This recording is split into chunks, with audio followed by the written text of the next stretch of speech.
going higher still. Have you pulled back on some of your more bullish forecasts? No, I haven't. But the big risk here is multiples and groups. Big tech across the board is underperformed. There's been no safe harbor in this market year to date. We've taken down valuations. Estimates have come down somewhat. The question is whether we have real recession risk ahead. If we don't, here's your bottom in the stocks. Here's your chance to buy Apple, Microsoft, Google, Amazon at 20 to 30% discounts to their historical multiples. If we have a recession coming up, then estimates got to come down, and you're going to have these stocks still underperforming. There's still downside in the stocks. So that's really the big question mark for the back half of the year. What's your position on this possible impending recession? How does your company see it? We think it's a distinct possibility, but not a probability, i.e. less than 50% view. That's our house view on it. You know, one of the major differences here, balance sheets, corporate, household balance sheets, government balance sheets are just a lot stronger than they've been in last cycles. So, and you do have a pretty well-engaged labor force now. Unemployment rates are pretty low. So you put all that together, we think we can power through this, but you can get another exogenous shock like we've had earlier this year with Russia, Ukraine. That could easily tip us down into a recession. That's the risk we're all facing here. Okay, I want to press you on Amazon, because we've talked about this for months and months and months. You've suggested that by the end of the year, Amazon will be $4,000.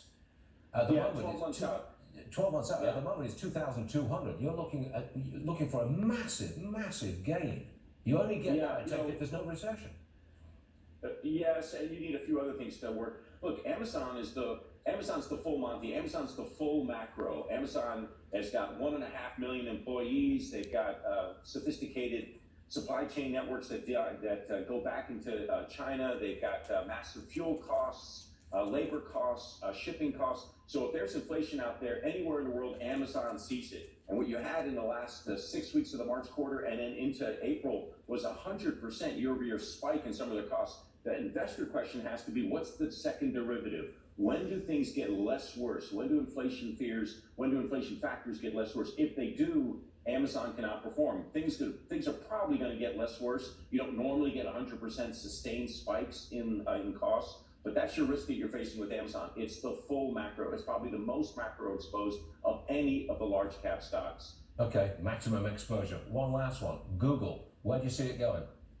That's the safest of the large cap stocks. So, and the reason is two major revenue streams, cloud computing and search advertising, are probably the two last areas to be cut. Everything gets cut during a recession, but they're probably the last two areas to get cut. So it's the safest stock, and of all the big tech stocks, it's probably the one that's held in the best. So it's the safest, most defensive name in the space, which means that if we don't have a recession, there's probably less upside. But if you're looking for a shelter in the storm, and there's not much of a shelter in big tech during this storm, Google is probably the best candidate.